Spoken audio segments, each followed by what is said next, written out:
దేవుని వాక్యము రక్షణ లేనటువంటి వ్యక్తికి రక్షణను కలిగించడానికి, రక్షించబడినటువంటి వ్యక్తులకు రూపాంతరపు అనుభవాన్ని ఇవ్వడానికి రాయబడింది. సో దేవుడిని ఎరుగనటువంటి ప్రతి మనిషి దేవుడిని తెలుసుకోవడానికి, దేవుడి యొక్క వ్యక్తిత్వము అండ్ దేవుని యొక్క విధానమును తెలుసుకొని ఆ ప్రకారం జీవించుటకు దేవుడి వాక్యం మనకు అనుగ్రహించబడింది. ఎవరైతే వాక్యాన్ని అట్లా విశ్వసిస్తారో, అట్లా దానికి విధేయత చూపుతారో వారు తప్పకుండా ప్రభు అయిన యేసుక్రీస్తులో వర్ధిల్లుతారు. అపోస్తలుడైన యోహాను మొదటి యోహాను పత్రిక రాసినప్పుడు దాంట్లో చాలా గొప్ప సంగతులు, సత్యాలు రాశాడు. మొదటి యోహాను 1వ అధ్యాయం 10వ వచనంలో ఒక హెచ్చరికను ఆయన ఇస్తాడు. మనము పాపము చేయలేదని చెప్పుకొనిన ఎడల ఆయనను అబద్ధికునిగా చేయువారమగుదుము, మరియు ఆయన వాక్యము మనలో ఉండదు. సో 3 విషయాలు ఆ యొక్క వచనంలో మనకి రాయబడ్డాయి. అండ్ ఆ 3 కూడా చాలా ముఖ్యమైన విషయాలు. ఈరోజు మన క్లుప్త వాక్య పరిచర్యలో ఆ 3 గురించి మనం వింటాం. అండ్ మన అంశం ఏంటంటే కాన్ఫ్రాంటింగ్ ద సిన్నర్, పాపిని ఎదుర్కోవడం, పాపిని ఎదుర్కొనుట, లేక పాపిని నిలదీయుట, ప్రశ్నించుట అని దాని యొక్క అర్థం. సో దాంట్లో మొదటి భాగాన్ని మీరు గమనిస్తే, మనము పాపము చేయలేదని చెప్పుకొనిన ఎడల. సో కొంతమంది అట్లా చెప్పుకుంటున్నారు కనుక వారిని ఉద్దేశించి పత్రిక రాశాడు. అట్లా చెప్పుకునేటువంటి వారిని ఉద్దేశించి, అట్లా చెప్పుకోబోవాలనుకుంటున్న వారిని ఉద్దేశించి, తర్వాత ఇక ఆయన యొక్క కాలము తర్వాత చరిత్రలోనికి ఇంకెంతమంది వచ్చారో వారందరికీ కూడా ఇది ఒక హెచ్చరికగా ఉండినట్లు దేవుడు ఈ మాటల్ని అతని ద్వారా, ఆత్మ ద్వారా రాయించాడు. సో ఇది ఎవరు ఇట్లా చెప్తారు, ఎవరిట్లా పలుకుతారు అంటే అన్రిపెంటెంట్, పాపం విషయంలో ఏమాత్రం పశ్చాత్తాపపడకుండా, దేవుడి పాదాలు పట్టుకోకుండా, దాని విషయము ఏ రకమైనటువంటి అవగాహన లేకుండా, అన్రీజనరేట్ అంటే మారు మనస్సులోనికి రానటువంటి, కొత్త జన్మ అనుభవం లేనటువంటి వారు అవిశ్వాసులు, అవిధేయులు, అహంకారులు ఇట్లా మాట్లాడతారు. మనం స్వతహాగా పాపులమని, మన ద్వారానే పాపం వస్తోందని, జరుగుతోందని దేవుడి వాక్యం మొదటి నుండి మనకు చెప్తోంది. ఇది denying sin is in human nature. పాపమును కాదండం, చేయలేదండం, నాలో లేదండం, ఇది మానవ నైజానికి సంబంధించినటువంటి లక్షణం. ఏదైనా వనంలో ఆదామవ్వలు కూడా తప్పును ఇతరుల మీద త్రోసేశారు. కానీ దేవుడు ఏమంటున్నాడు? రోమీలకు రాసినప్పుడు 3:23లో ఏ భేదమును లేదు, అందరూ పాపము చేసి దేవుడు అనుగ్రహించు మహిమను పొందలేకపోవచ్చున్నారు. సో ప్రపంచంలో మొదటి ఆదాము నుండి ఇప్పటి వరకు ప్రతి మనిషి పాపే, యేసుక్రీస్తు అను దైవ మానవుడు తప్ప. సో అట్లా ఉన్నటువంటి ప్రతి పాపికి అవసరమైనటువంటి హెచ్చరిక అన్నమాట. పాపం అంటే ఏంటి? బైబిల్లో పాపానికి సంబంధించినటువంటి వివిధ రకాలైనటువంటి నిర్వచనాలు మనకి ఇవ్వబడ్డాయి. వేరియస్ డెఫినేషన్స్ ఆఫ్ సిన్ ఇవ్వబడ్డాయి హీబ్రూ అండ్ గ్రీక్ పదాల్లో. కాకపోతే basic general definition of sin అంటే ఏంటి? దాని యొక్క సామాన్య అర్థం ఏంటంటే sin is missing the mark, గురిని తప్పడం. ఎక్కడికైతే దేవుడు మనల్ని రమ్మని చెప్పాడో ఆ గురి దగ్గరికి మనము చేరలేకపోవడం. సో ఇది న్యూ టెస్టమెంట్లో ఉన్నటువంటి బేసిక్ మీనింగ్. నాకు గుర్తుంది, ఇంటర్మీడియట్లో నేను ఎన్సీసీలో వాళ్ళు మమ్మల్ని ఫైరింగ్ రేంజ్కి తీసుకెళ్ళి మాకు ఒక రైఫిల్ ఇచ్చి ఫైర్ చేయించేవారు. సో అదొక దూరంగా ఉన్నటువంటి టార్గెట్కి మేము పడుకొని కాల్చాలన్నమాట, బుల్లెట్లు కాల్చాలి. సో చాలా ప్రయత్నాలు చేశాము, కానీ ఆ బుల్స్ ఐ అంటే దాంట్లో ఉన్నటువంటి సెంటర్ పాయింట్ని కొట్టడం చాలా కష్టం. అప్పుడప్పుడు ఆ బోర్డుకి తగులుతుంది, మోస్ట్ ఆఫ్ ద టైం బోర్డుకి తగలకుండా బుల్లెట్ ఎక్కడికో పోయి ఎగిరిపోతుంది. సో అక్కడ మనకి అర్థమైంది ఏంటంటే most of the people miss the mark. ఈ ఫైరింగ్ రేంజ్లో కాల్చే దగ్గర, లేకపోతే బాణాలు విసిరే దగ్గర, ఆర్చరీలో చాలామంది ఆ యొక్క బోర్డుని, టార్గెట్ని మిస్ అవుతారు. కొందరు తగిలించవచ్చు, కొందరు దాన్ని హిట్ చేయొచ్చు. కానీ లైఫ్లో ప్రతి ఒక్కడు టార్గెట్ని, దేవుడు పెట్టినటువంటి టార్గెట్ని మిస్ అయ్యాడు. ప్రతి ఒక్కడు దేవుడి మహిమను పొందలేని స్థితిలోనే పతనంలో ఉన్నాడు. దాంతోపాటు సిన్ ఈజ్ ఆల్సో ట్రాన్స్గ్రెషన్, పాపము అపరాధం. అండ్ సిన్ ఈజ్ డిజొబీడియన్స్, ఆజ్ఞ అతిక్రమం పాపం. సో ట్రాన్స్గ్రెషన్ అంటే గీత గీసి అది దాటొద్దు అంటే దాన్ని దాటేయడం, లేకపోతే శాసనాన్ని పెట్టి దీన్ని పాటించు అంటే దాన్ని పగలగొట్టేయడం, లేకపోతే దాన్ని అతిక్రమించడం. సో కొందరు మేము అవేవి చేయలేదంటారు, మిగతా వారు మేము మొదటి నుండి మంచే చేస్తున్నాం, అంతా మంచే చేసాం, మాలో అసలు కొదవేంటి, మాలో తప్పేంటి అంటారు.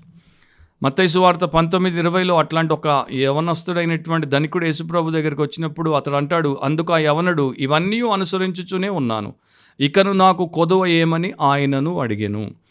సో ఇది సెల్ఫ్ జస్టిఫికేషన్ అంటారు. అంటే తమను తాము నీతిపరులుగా చూపించుకోవడం. ఇట్లాంటి వారు చాలామంది ఉన్నారు. ఒకవేళ ప్రతి ఒక్కడు అపరాధి కాకపోతే, నేరస్తుడు కాకపోతే, దోషి కాకపోతే, పాపి కాకపోతే, నీచుడు కాకపోతే యేసుక్రీస్తు ప్రభు నరావతారిగా లోకానికి రావాల్సిన అవసరం లేదు. పాపమే లేకపోతే పరిష్కరించాల్సిన పనే లేదు. ఆయన అంత ఘోరంగా హింసించబడి తన రక్తము, పవిత్ర రక్తమును చిందించి అందరి నిమిత్తము చనిపోయి సమాధి చేయబడి తిరిగి 3వ దినమున లేవాల్సిన అవసరం లేదు. రెండవది, ఆయనను అబద్ధికునిగా చేయువారమగుదుము అంటాడు.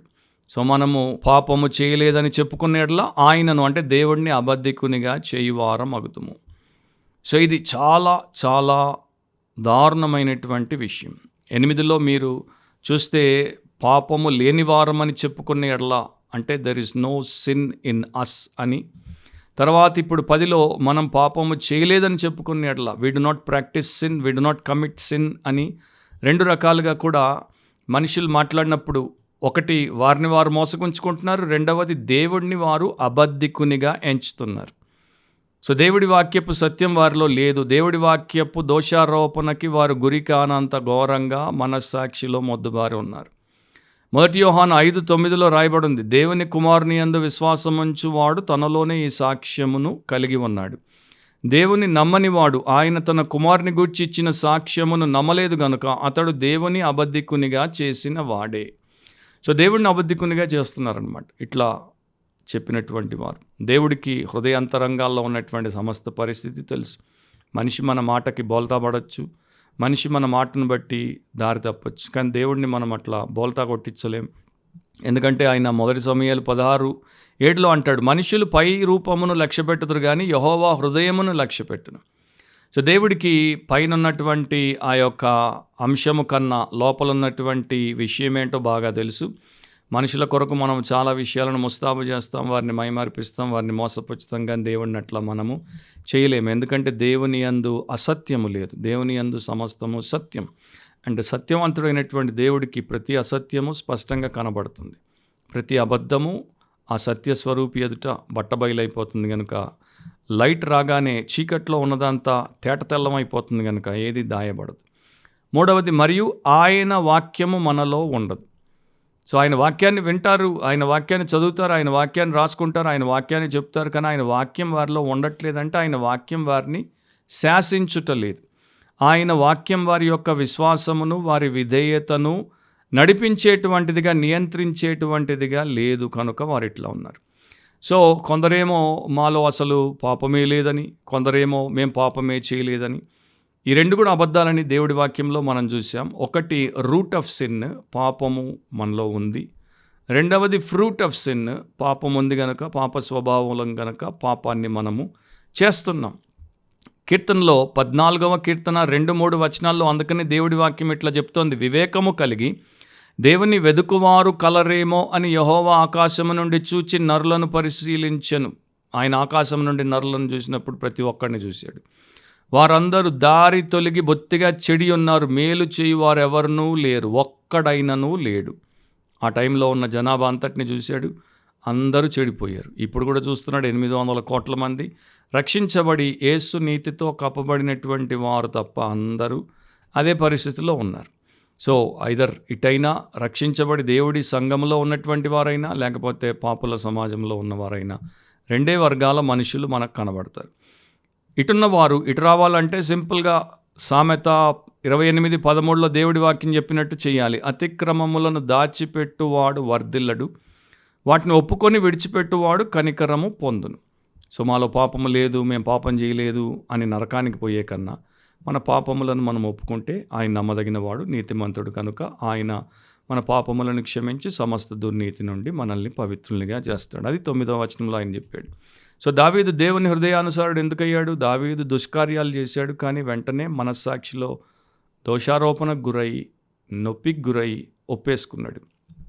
ఆయన కీర్తన 32:5లో అంటాడు, నా దోషమును కప్పుకొనక నీ ఎదుట నా పాపము ఒప్పుకొంటిని, యెహోవా సన్నిధిని నా అతిక్రమములు ఒప్పుకొందును అనుకొంటిని, నీవు నా పాప దోషమును పరిహరించి ఉన్నావు అని తన స్వంత పాపముల గురించి ఒప్పుకున్నాడు. తర్వాత దేవుడు క్షమించి పవిత్రపరిచాడు అని చెప్పాడు.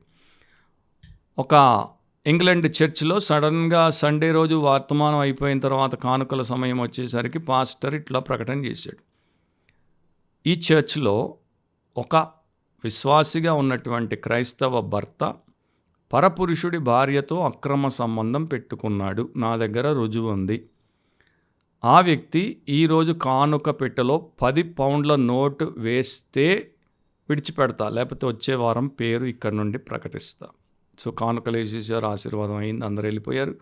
పాస్టర్ గారు ఆఫీస్లో కానుకలు పెట్టి తెచ్చి లెక్క పెడుతున్నారు. సో లెక్క పెడుతున్నప్పుడు మామూలుగా చిన్న చిన్న నోట్లే వేసేవారు అందరూ. 10 పౌండ్ల నోట్లు వచ్చాయి, 19. అండ్ ఒక 5 పౌండ్ నోట్కి ఒక కాగితపు ముక్కను క్లిప్తో అతికించి ఇంకొకరు రాశారు, 5 ఉన్నాయి, జీతం వచ్చినప్పుడు మిగతా 5 కూడా వేస్తా. అంటే దాని అర్థం ఏంటి? 20 మంది అక్రమ సంబంధంలో ఉన్నట్టు ఒప్పేసుకున్నారు, మా పేరు బయట పెట్టకండి అని. పాస్టర్ గారు బయట పెడితే ఒప్పుకోకుండా బయటపడడం అనేది ముఖ్యం కాదు. కానీ ఒక మనిషి ఇంకో మనిషికి చెప్తాడు, లేకపోతే ఒక మనిషి 10,000కి చెప్తాడు, 1,00,000కి చెప్తాడు. దేవాది దేవుడి ఎదుట మనం ఒప్పుకోకుండా అట్లాగే నశించిపోతే రేపు ప్రపంచంలో మొదటి మానవుడి నుండి చివరి మానవుడి దాకా అందరికీ ఆయన తెలియజేస్తాడు. జాన్ బ్లాంచార్డ్ అనే ఒక సేవకుడు అందుకే అంటాడు, పాపాన్ని మనం ఎంత త్వరగా విడిచిపెడితే అంత మంచిది. లేకపోతే అది మనలో ఉంటే అది మన జీవితంలో దేవుని శక్తిని హరించేస్తుంది. అంటే మనకి దేవుడి శక్తి లేకుండా తయారు చేస్తుంది. దేవుడి శక్తి లేకుండా మానవుడి జీవితానికి అర్థం లేదు, పర్థం లేదు. రెండవది, అట్లాగే మనము దాన్ని కలిగి చచ్చిపోతే తర్వాత జీవితంలో అంటే నిత్యత్వంలో మనకు దేవుడి సన్నిధి లేకుండా చేస్తుంది. ఈ లైఫ్లో ఉంటే దేవుడి సామర్థ్యం లేకుండా చేస్తుంది, అవతలికి వెళ్ళిపోతే దేవుడి సన్నిధి లేకుండా చేస్తుంది. ఇక్కడ నరకం, అక్కడ నరకం. ఎందుకు నరకం?